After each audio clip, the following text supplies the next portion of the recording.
Estamos siguiendo una noticia de última hora. Un terrible caso de violencia a manos de un padre que alguna vez fue descrito como uno de los hombres más poderosos de Virginia. Sin duda, esta es una familia de alto perfil. En algún momento creo que es justo decir eso. Justin Fairfax, antes de ser vicegobernador, mientras servía como vicegobernador e incluso después, era una estrella en ascenso en la política. No solo en el norte de Virginia, sino en toda Virginia. Justin Fairfax fue una vez el vicegobernador del estado de Virginia, esposo y padre, y ahora él y su esposa están muertos. Por lo que entiendo en esta etapa temprana, el ex vicegobernador Fairfax recientemente entregó algunos documentos relacionados con un próximo proceso judicial. Esto es On the Case, presentado por Law and Crime. Soy Chris Stewart.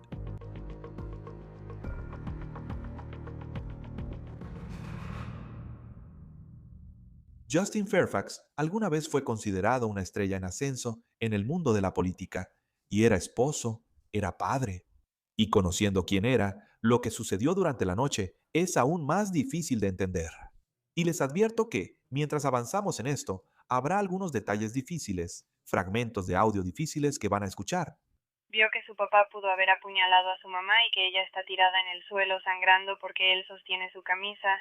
Estaba aterrorizado hace un minuto. No sé dónde está su padre ahora. Ahora, esa es la llamada que los operadores enviaron a la policía después de que entró una llamada al 911 en Fairfax, Virginia, justo afuera de Washington, D.C., después de la medianoche, y las autoridades respondieron a una casa en Guinevere Drive.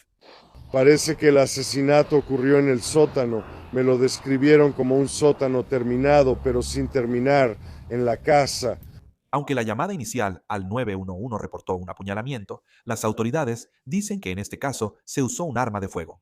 En la llamada de despacho, la policía encontró a Serena Fairfax, la esposa de Justin Fairfax desde 2006 y madre de sus hijos, en el sótano, y ella ya estaba muerta. En ese momento no estaba claro a dónde había ido el ex vicegobernador. Todavía no he revisado toda la casa, pero tengo a su hijo conmigo abajo. Si conoces a Tom, ella necesita revisar la casa. El auto del esposo sigue en la entrada. Ahora, parece que la policía registró el área alrededor de la casa de los Fairfax buscando al expolítico. No está claro si sabían quién era en ese momento, después de haber encontrado a su esposa muerta en el sótano. Va a ser una persona de 45 años inconsciente, sin respirar. Estamos buscando a un hombre afroamericano de 1.55 metros sin barba.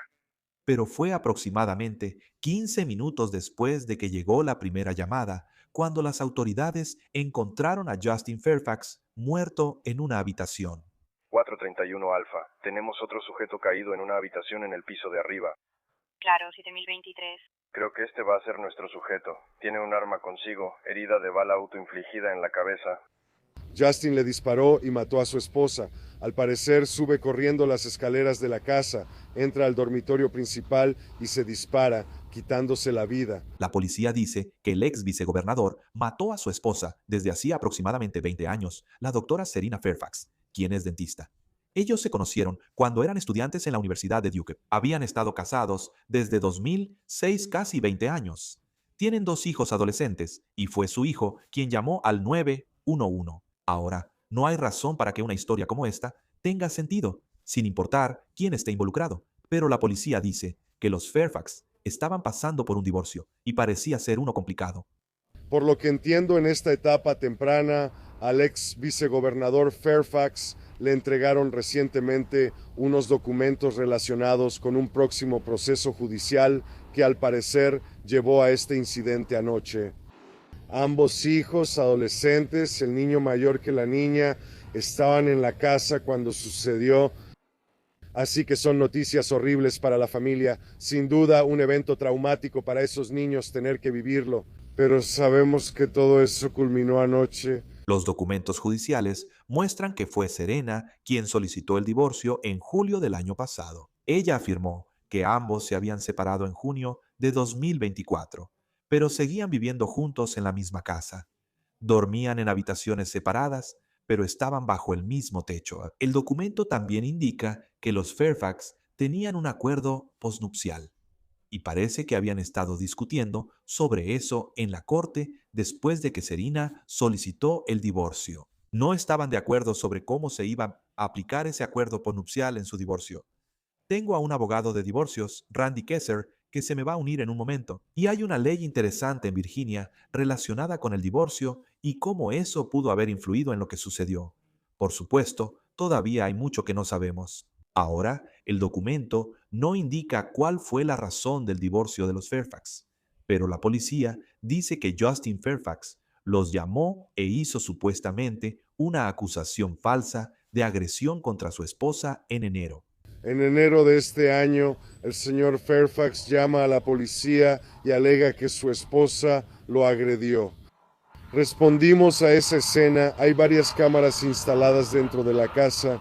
Aparentemente la señora Fairfax en algún momento durante estos procedimientos de divorcio instaló muchas cámaras dentro de la casa. Revisamos esas cámaras y corroboramos que la supuesta agresión nunca ocurrió, así que no se realizó ningún arresto. Se redactó un informe, pero la acusación que el señor Fairfax hizo en enero de que la señora Fairfax lo agredió resultó ser falsa. La policía dice que Fairfax no fue citado por presentar una denuncia falsa en esa situación. La policía dice que había cámaras dentro de la casa de Fairfax que Serena había instalado mientras avanzaban los trámites de divorcio. Y esas cámaras, dice la policía, se usarán como evidencia en este caso porque dicen que las cámaras estaban grabando anoche cuando se dispararon esos tiros. Bueno, sé que estaban separados pero viviendo juntos. Sé que hay procedimientos de divorcio en curso y comparecencias en la corte que están programadas y pendientes en un futuro muy cercano.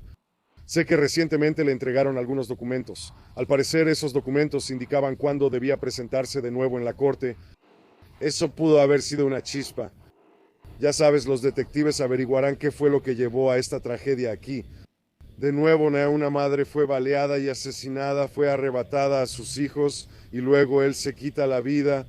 Justin Fairfax se desempeñó como vicegobernador en Virginia bajo el gobernador demócrata Ralph Northam entre 2018 y 2022. Fairfax fue apenas el segundo afroamericano en ser elegido para un cargo estatal en Virginia. La controversia en su carrera surgió en 2019 cuando dos mujeres acusaron a Fairfax de agresión sexual, la cual, según ellas, supuestamente ocurrió entre 2000 y 2004. Fairfax negó esas acusaciones, las cuales ocurrieron antes de que él se casara. Fairfax dice que sus interacciones con las mujeres fueron consensuadas. Una de ellas, según CBS, afirmó que fue agredida sexualmente por Fairfax en la Convención Nacional Demócrata en 2004 y otra lo acusó de agresión sexual cuando eran estudiantes en la Universidad de Duke, que es donde él terminó conociendo a su esposa. Ahora, Fairfax negó esas acusaciones y dijo que se sometió a una prueba de polígrafo y la aprobó. También en 2019, Fairfax estuvo muy cerca de convertirse en el gobernador de Virginia. Quizás recuerdes que Ralph Northam estuvo en el centro de una controversia cuando una foto antigua de su anuario de 1984 lo mostró con la cara pintada de negro en una fiesta donde alguien estaba disfrazado con un traje del cacas. El anuario era de cuando él estaba en la escuela de medicina. Muchas personas pidieron que Northam renunciara, pero él se mantuvo en el cargo. Si hubiera renunciado, habría sido Fairfax quien habría tomado ese puesto principal. Fairfax, él mismo, se postuló para gobernador en 2021, pero terminó en cuarto lugar en la primaria demócrata y luego dejó el cargo público. Ya en la vida privada, la policía dice que Fairfax comenzó a ejercer la abogacía de forma privada. Y una de sus últimas publicaciones en Facebook de 2024 menciona que representó a 7 de las 12 familias de las víctimas asesinadas en un tiroteo masivo en 2019 en un edificio municipal en Virginia Beach. Es uno de los tiroteos en el lugar de trabajo más mortales en la historia de Estados Unidos.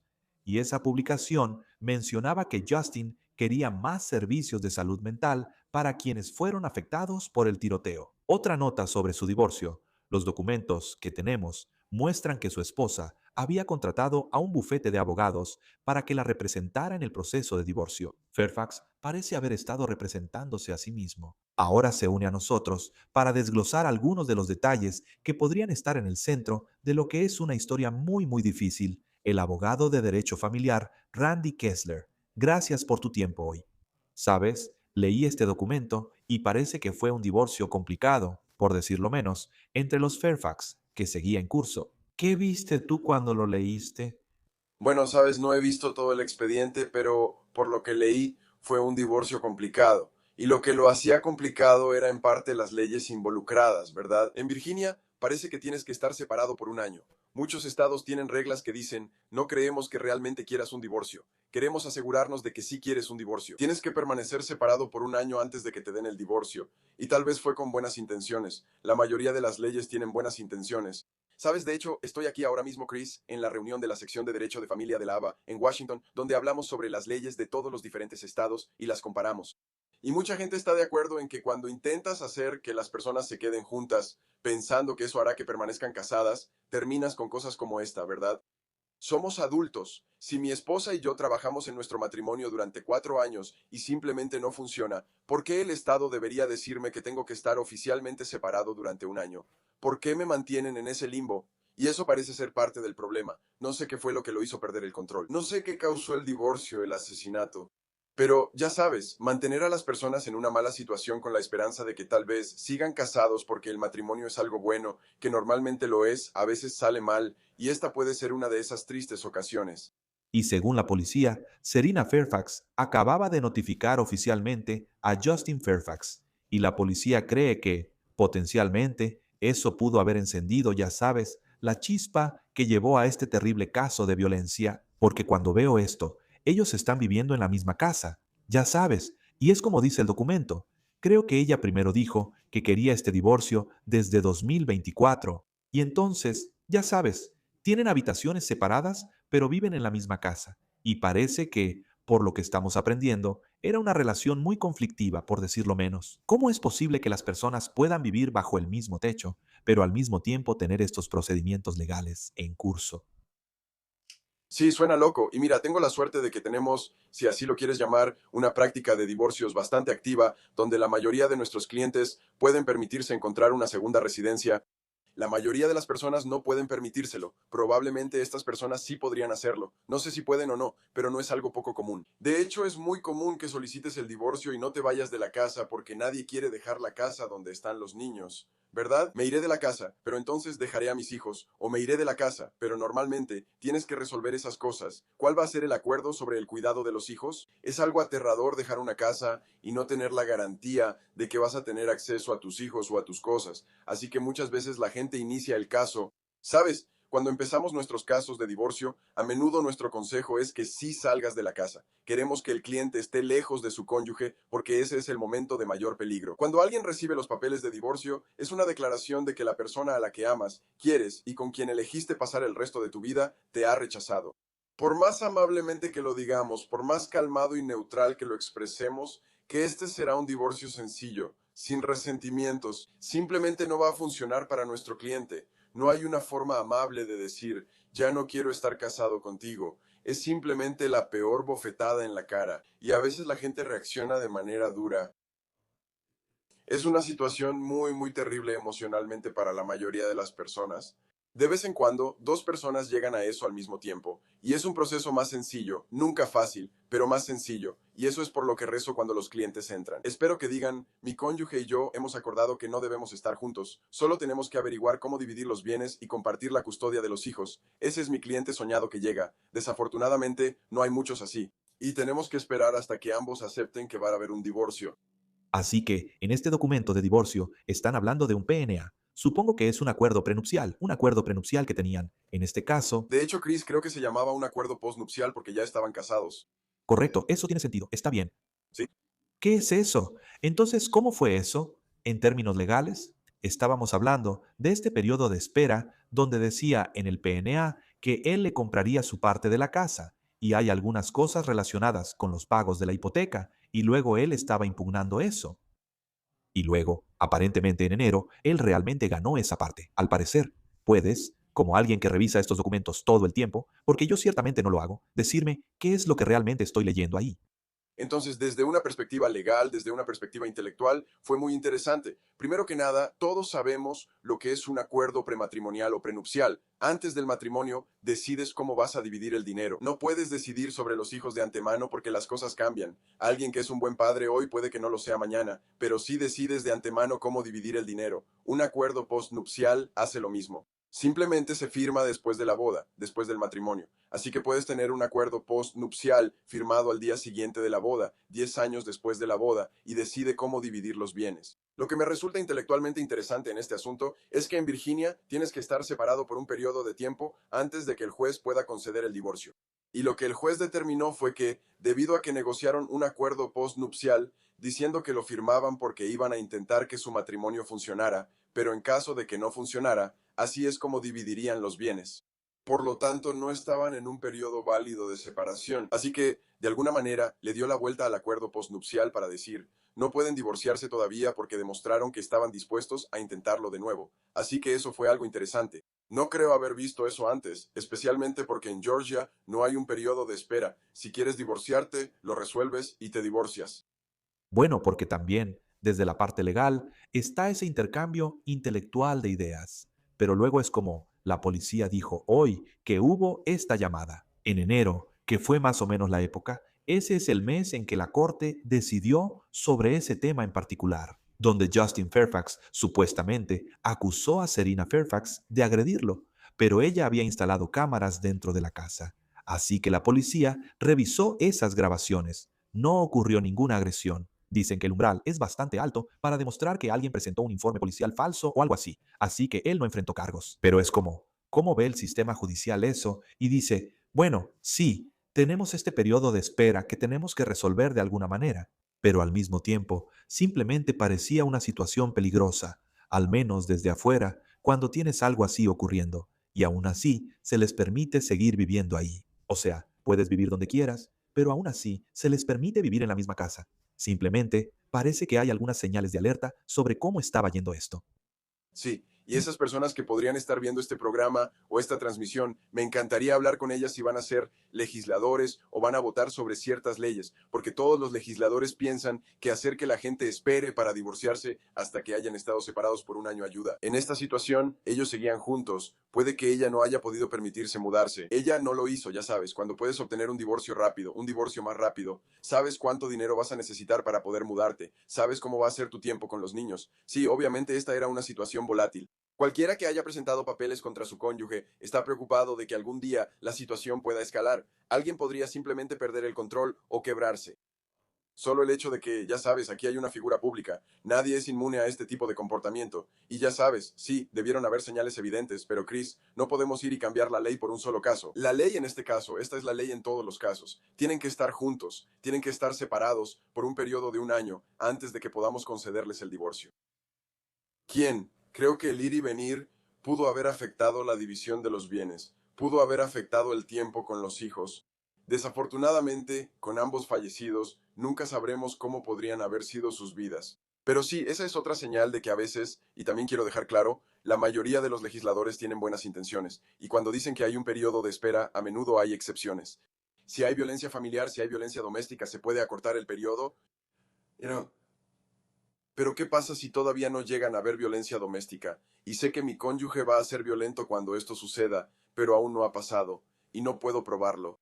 ¿Me están obligando a quedarme e intentar seguir casado hasta que pase algo malo? Es una situación difícil. Creo que si eres adulto, si puedes tomar la decisión de casarte, deberías poder tomar la decisión de divorciarte. Y simplemente tengo un problema con los legisladores que dicen que estamos haciendo algo bueno al obligar a las personas a permanecer casadas durante un año e intentar resolverlo antes de que el Estado les permita divorciarse. ¿Sabes? No tenemos un periodo de espera de un año para casarnos. Tal vez esa debería ser la respuesta. Deberías tener que salir con alguien durante un año y conocerse bien antes de casarte rápidamente. Tal vez esa sería una mejor solución, pero ya sabes, esto es complicado. No hay una solución que funcione para todos. No hay una respuesta correcta. Pero ese es un tema un poco incómodo que la verdad es una de mis manías. No, y es un buen punto porque creo que, a simple vista, entiendes la buena intención detrás de eso, como que no quieres que la gente, ya sabes, se pelee y se enoje y luego corra al juzgado y de repente ya estén divorciados y, ya sabes, eso termina siendo un desastre. Pero parece que, según lo que sabemos de lo que se ha alegado en esta situación, ellos estaban viviendo en la misma casa. Y luego llega este día, y sé que sigo insistiendo en el mismo punto. Es justo alrededor del momento en que la policía dice que le entregan los papeles de divorcio. Se supone que esa noche iban a dormir en la misma casa, y eso lleva a esta pelea. No sabemos si él era dueño legalmente del arma. No es que eso importe particularmente, pero le agregas un arma de fuego a la situación. Eso no hace que las cosas sean más seguras. Y es como la idea de que hay, o sea, incluso fuera del estado de Virginia, como en ese día en que se presentan los papeles, seguro te ha tocado ver eso. Es algo emocional. ¿Cómo terminan haciéndolo? Y luego el juez simplemente dice, está bien, nos vemos en tu próxima comparecencia ante el tribunal. Bueno, primero que nada, la mayoría de los estadounidenses, la mitad de todas las personas que solicitan el divorcio, ni siquiera reciben asesoría legal, lo buscan en Google o investigan y no tienen abogados. Voy a dar un consejo legal gratuito que creo que es muy valioso. Y no todo es apropiado para todos, pero si vas a notificarle a tu cónyuge los papeles del divorcio o cualquier otra demanda, piensa en dónde puedes estar que sea seguro para ti en el periodo inmediato después de eso. Durante los primeros minutos, las primeras horas y los primeros días, no hay nada ilegal en decir voy a estar fuera de la ciudad o me voy a mudar de la ciudad o me voy a un hotel por unos días, hasta que la otra persona asimile lo que está pasando y pueda volver a una manera racional de manejarlo. Es solo que, ya sabes, si salvamos la vida de una persona al difundir eso, genial, hay que correr la voz. Pero sí, tienes toda la razón, Chris. Cuando te entregan los papeles, aunque deberías esperarlo, tal vez porque sabes que tu matrimonio va mal o tu pareja ya te dijo que lo va a hacer. Aún así, nada te prepara para verlo por escrito, en blanco y negro. Tu pareja ya no quiere estar contigo y quiere el divorcio y quiere que pagues dinero y quiere a tus hijos. Quiero decir, es algo muy duro y es un día difícil para cualquiera. La persona más sólida y estable, un vicegobernador, ex vicegobernador que podía mantener la compostura en público, incluso para él, esa es una realidad difícil de enfrentar. Profesionalmente, él era abogado, y noté en el documento de divorcio que se estaba representando a sí mismo. Ella tenía un despacho de abogados. Él se estaba representando a sí mismo. O sea, claramente, creo que él ejercía de forma privada desde que dejó el cargo público. Me refiero a que esta persona era una verdadera estrella en ascenso en la política. Fue la segunda persona más poderosa, de muchas maneras, en el gobierno de Virginia durante 4 años.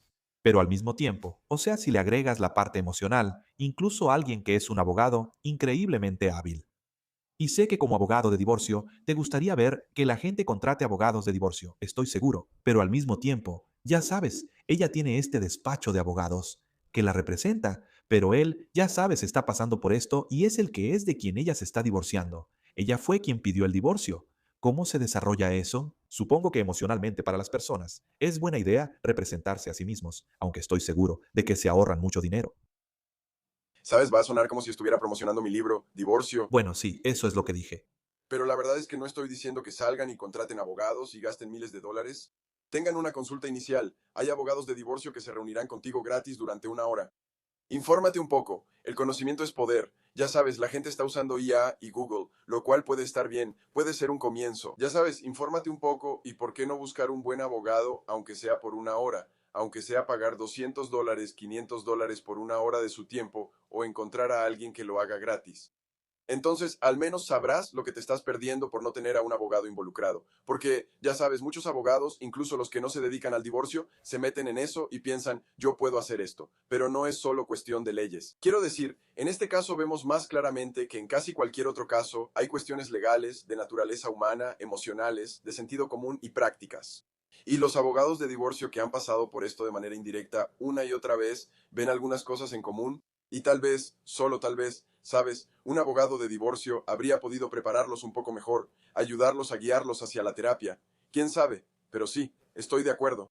No es buena idea proceder sin un abogado, pero si no puedes pagar uno, entonces haces lo mejor que puedes. Pero agenda una reunión, consigue una consulta, infórmate.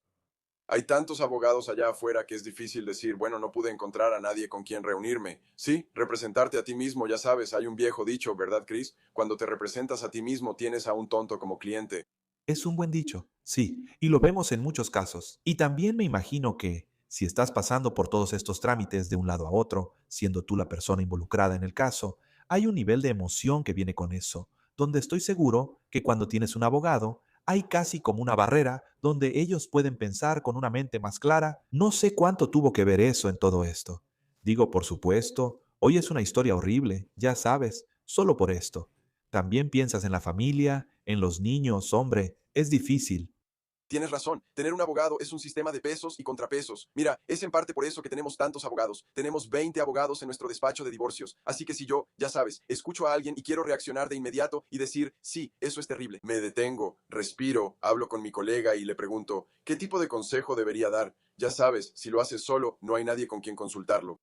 O si es un miembro de tu familia, quiero decir, tus padres te van a decir, hijo, cuídate, necesitas a alguien objetivo que te diga, detente. Dentro de 5 años vas a mirar atrás y pensar, lo manejé de la manera correcta, así que hay que darse un tiempo para reflexionar. Y si no puedes pagar un abogado, acude a la persona en la que más confíes, la persona más paciente que conozcas, no alguien impulsivo, sino alguien que sea paciente. Tu sacerdote, tu rabino, tu imán, quien sea, que pueda darte un momento para respirar y ayudarte a descubrir qué es lo mejor a largo plazo. Es una situación difícil.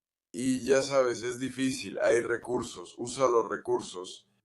Sí, muy buen punto, en un día en que mucha gente va a estar enfocada en el tema del divorcio por lo que pasó justo afuera de Washington, D.C. Randy Kessler, abogado de derecho familiar. Siempre es un gusto tenerte. Nos das contexto aquí en Law and Crime. Gracias por invitarme, Chris. Eso es todo por hoy en On the Case, presentado por Law and Crime. Suscríbanse a nuestro canal en YouTube y Spotify. También estamos transmitiendo en Peacock. Soy Chris Stewart. Nos vemos la próxima vez.